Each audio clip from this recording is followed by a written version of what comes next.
Hey everyone, it's Ben Hardy here, and in today's video, we're doing a comparison between the Dodge Durango Hemi Orange Edition, aka an RT Durango, to the Ford Explorer ST to see which performance three-row family SUV is best. Now, a huge shout out and thank you to the Dodge here in Provo and the Ford here in Provo for giving me some time with both these vehicles. Link to both their inventories in the description down below. And then on a side note, if you want to save time and money the next time you purchase a car, link to my car buying guide in the description down below. Let's get into it.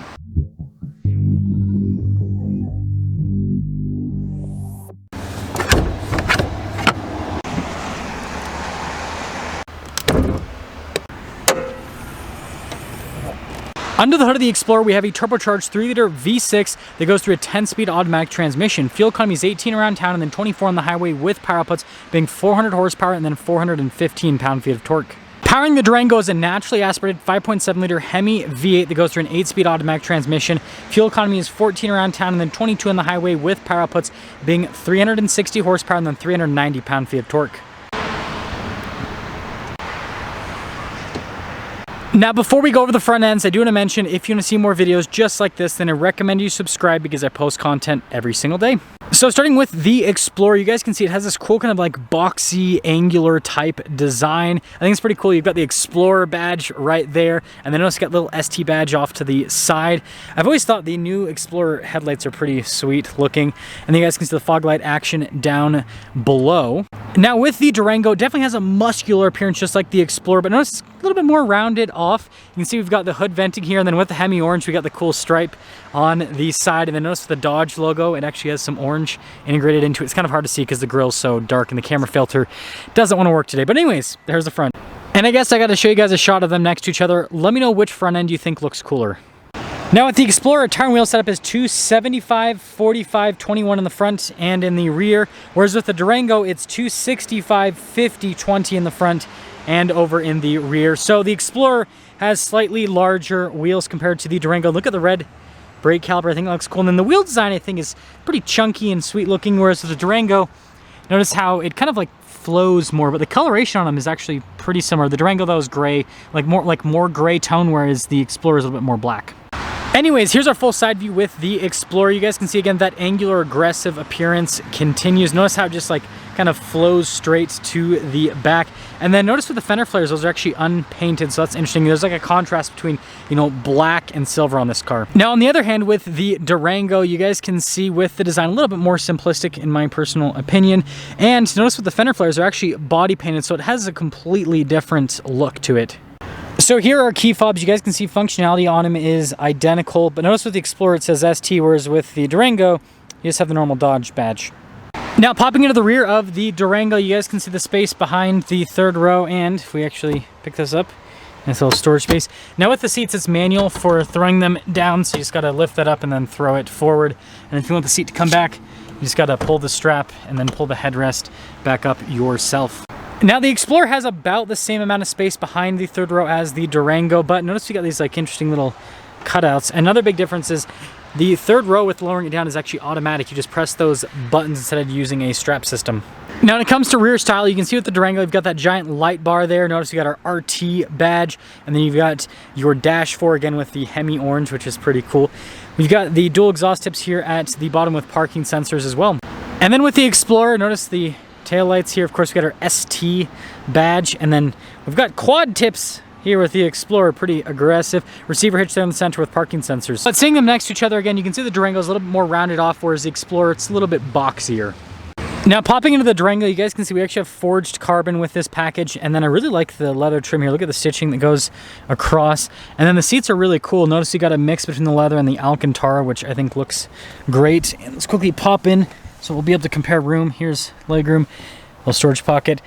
Got some vents, heated seats, USBs, all that fun stuff, and then headroom. And also notice we've got our own little climate zone here in the back with the Durango. Now here's legroom in the back of the Durango. You can see a little cup holder right here, and then headroom. I'm almost touching the top, not quite. And then I noticed there's vents all along the top of the Durango. Now here's the door panel with the Explorer. You guys can see with all of the padding. We actually have a little sunshade here in the back as well. And then also a little cup holder. And then here are the seats with the Explorer. And second row room feels about the same. We've got our own climate zone just like Durango. We've got heated seats as well. And then headroom is also good. Legroom in the back of the Explorer is actually about the same as the Durango, but the floor is higher up, so my knees are kind of pushed up a bit. And then here's headroom back here. And other than that, I mean, pretty nice looking seats. Also, just like the Durango, you got vents all along the top. And then taking a look at the front door panel, we've got the forged carbon, and then look at the stitching and everything that goes across. All of our window controls, front two are automatic. Again, Harman Kardon sound system. Memory seats, by the way, blind spot monitoring with the mirrors. And then here are the front seats, as you can see, again with the orange stitching. And then let's quickly pop in. Hemi. Anyways, here is the steering wheel. You can see perforated on the side. Look at the leather here at the top and the bottom. Paddle shifters, and this is like a chunkier steering wheel. Comes with stuff like adaptive cruise control, all of that. And then here's the gauge cluster, so it's partially analog, partially digital. We do have a cool sport mode we can pop it into if we want. And then if we pop over here, backup camera is meh, it's okay. And then with the infotainment system, it's actually pretty good. It does take a second for some of the menus to respond. But overall, this updated system, I think, is really good in the Durango. We also have heated and ventilated seats. And then look at the dash with the Durango. Very premium looking. You've got like the Alcantara mixed in with the forged carbon and everything. And then a bunch of analog controls for like the radio, the climate controls, the seats, all that. And you can see the wireless phone charging pad with the USBs. And then look, more forged carbon. And you can see the shifter here. And then we have our all-wheel drive low with this one, new true neutral. And then you can see more storage in there. Speaking of storage, let's open up the glove box.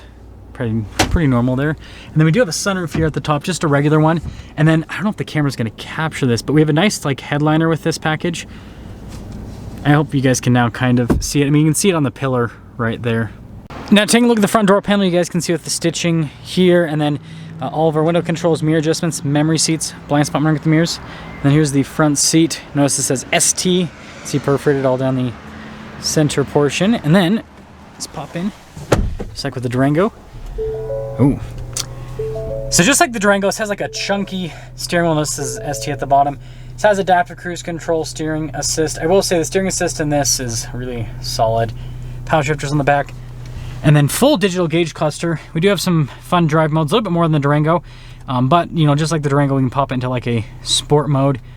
And since this is a full digital gauge cluster, it'll actually change how the gauge cluster looks. So that feels pretty exciting if you ask me.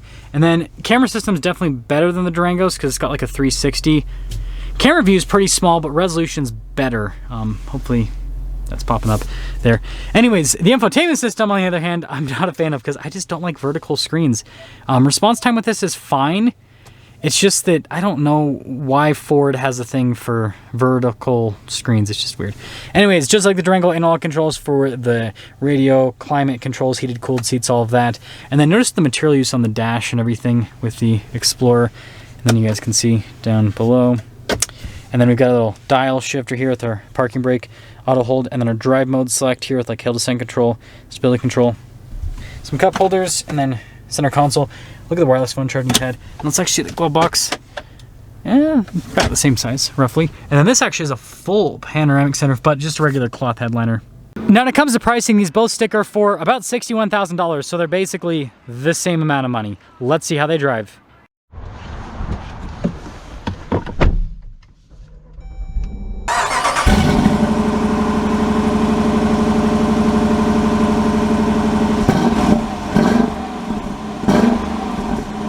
Well, we are going to start off in the Durango, and then we'll go over to the Explorer afterwards. But first off, gotta love the sound of that Hemi V8. You can't go wrong with a V8, right?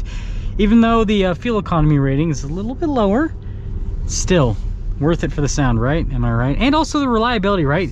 Naturally aspirated, there's a lot less happening than, you know, under the hood of the Ford with the turbos and everything. But initially setting off, pretty dang comfortable with the ride.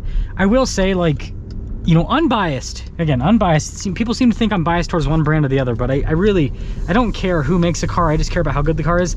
This interior is way nicer than the Ford's interior. Like, it seems like just the overall material use is just a little bit better. And then, yeah, just like the design, it just looks cooler. It's weird because the Explorer came out in 2020. This thing came out in like 2014. So the Explorer is way newer, but this, I mean, they've added some updates, right? They've updated the infotainment system. They've updated some of these controls here. So it's not like this is like same as 2014, but like it's older, but this feels more modern interior wise than the Explorer. It's weird how that Explorer interior just didn't age as well as the Durango interior. But with that being said, seat comfort in this is pretty good. I'm guessing the Explorer seats are gonna be a little bit more comfortable. That's just usually where Ford does a really good job, is just having more comfortable seats. I love the response of this powertrain though. Super just like punchy. It's great. Gonna pop it into the sport mode, make things a little bit more aggressive. Suspension's pretty dang good too. We got a green light for once. We are lucky. That is for sure. We're gonna get our acceleration here at the Durango. Gotta love that Hemi V8. Man, that thing screams. That thing screams, that is for sure. So, summing things up with the Durango Drive. I think this thing looks pretty good on the outside. You know, I'm actually a fan of the Hemi orange stuff, especially the stripe. I think it looks pretty cool. Interior on this is fantastic. I will say, like, right off the bat, I think this interior wins out of the bunch. And then when it comes to driving, it's comfortable. I love the sound of the engine. It's got good power delivery. It's just a really good, you know, vehicle all around. I know $60,000 is a lot, but you know, this is a vehicle that can do quite a bit. Again, it can haul a lot of people. It can also tow really well. If you don't know, the Durangos, when equipped with the tow package with the 5.7 Hemi, they can tow like 7,400 pounds. That's a decent amount of weight.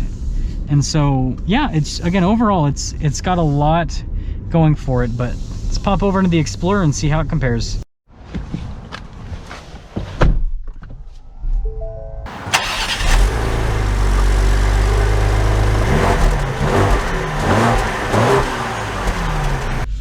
Okay, well, let's set off here in the Explorer and see how things stack up against each other.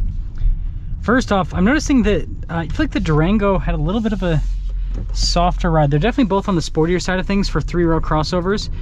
You know, it makes sense, right? They're both sporty themed crossovers. But I think the Durango suspension was a little bit softer. However, these seats, like I guessed, are a little bit more comfortable. So, it's a plus for the Explorer. I'm not sure which chunky steering wheel I like best. They both feel pretty cool in your hands. I do like the handling on this a little bit more than the Durangos.